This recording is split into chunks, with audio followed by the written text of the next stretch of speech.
আজকে রামিসা ধর্ষণ হলো, এর আগে আসিয়া ধর্ষণ হয়েছিল। ছবিগুলো বারবার সামনে আসতেছে, প্রচণ্ড খারাপ লাগতেছে, আসলে বলে বোঝাইতে পারবো না। আমার একটা মেয়ে আছে, আজ বা কাল আপনার মেয়ে ধর্ষণ হতে পারে। আমরা কেন তাদের মৃত্যুদণ্ড দিতে পারতেছি না? আইনমন্ত্রী বলছে 1 সপ্তাহের ভিতরে তদন্ত প্রতিবেদন জমা দিতে হবে। স্বরাষ্ট্র প্রতিমন্ত্রী বলছেন আইন পরিবর্তন একটি চলমান প্রক্রিয়া। এটা সত্য। কেন আমরা তাদেরকে ফাঁসি দিতে পারতেছি না? আসিয়ার বাবা মা কি তার মেয়ের ধর্ষণের মামলায় সে বিচার পেয়েছে? এই আসামিগুলা জজ কোর্ট থেকে হাইকোর্ট আবার আপিল করবে, জজ কোর্ট মৃত্যুদণ্ড দেবে, হাইকোর্টে জজ কোর্টে মৃত্যুদণ্ড দেওয়ার পরে হাইকোর্টে আপিল করবে, হাইকোর্ট হয়তো বা তাকে মৃত্যুদণ্ড দেবে না, যাবজ্জীবন জেল দেবে। কিছুদিন পরে দেখবেন যে আসামি বেরিয়ে আসছে, আজ না হোক কাল বেরিয়ে যাবে।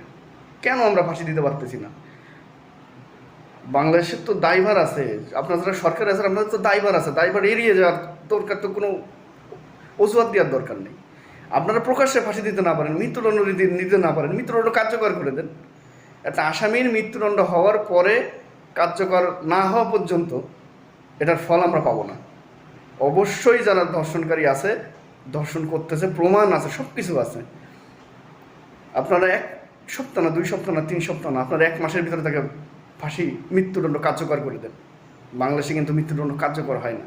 মৃত্যুদণ্ড আসামি এভাবে পড়ে থাকে বছরের পর বছর জেলখানায়, মৃত্যুদণ্ড কার্যকর হয় না। আপনি একটা করে দেন না।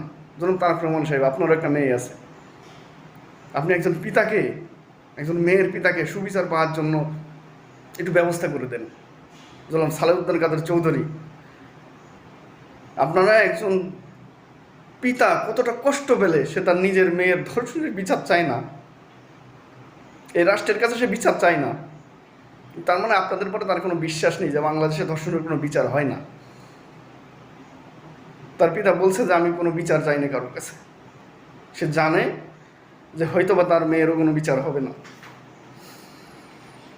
আপনারা ধর্ষণের মৃত্যুদণ্ড কার্যকর করে দেন, এটা আইন পাশ করে দেন যে ধর্ষণ করার পরে যদি প্রমাণ মেলে তাহলে তাকে মৃত্যুদণ্ড দেওয়া হবে এবং কার্যকর করে দেওয়া হবে 1 মাসের ভিতরে। আসলে আমাদের 100% মুসলিম, ইসলাম দিয়ে চলে না আমাদের দেশ, বাইরের দেশগুলোর মতো যারা মৃত্যুদণ্ড কার্যকর করে। তো আপনি ইসলামের নিয়ম একটু ফলো করে দেখেন যে সমাজের ভিতরে বিশৃঙ্খলা হয় নাকি শান্তি ফিরে আসে, দেখবেন যে আপনি শান্তি ফিরে আসবে। ইসলামের নিয়মগুলো কঠিন পালন করলে সমাজে শান্তি ফিরে আসবে। আমি সবার কাছে অনুরোধ করবো, আপনারা যারা ক্ষমতায় আছেন, আপনারা একজন পিতাকে ন্যায় বিচার পাওয়ার ব্যবস্থা করে দেন। এই ধর্ষণকারীরা কোনো ধর্ম নেই, জাত ধর্ম কিছুই হয় না। একজন ধর্ষণকারীর কোনো ধর্ম হয় না, তাকে মৃত্যুদণ্ড কার্যকর করে দেন। মানুষ দেখুক, বাংলাদেশ একটা ইতিহাস হয়ে থাকুক। আসিয়াকে আমরা ভুলে গেছি, আপনারা যদি মৃত্যুদণ্ড কার্যকর করে দেন হয়তোবা এর রামিসা কথা আমরা ভুলবো না।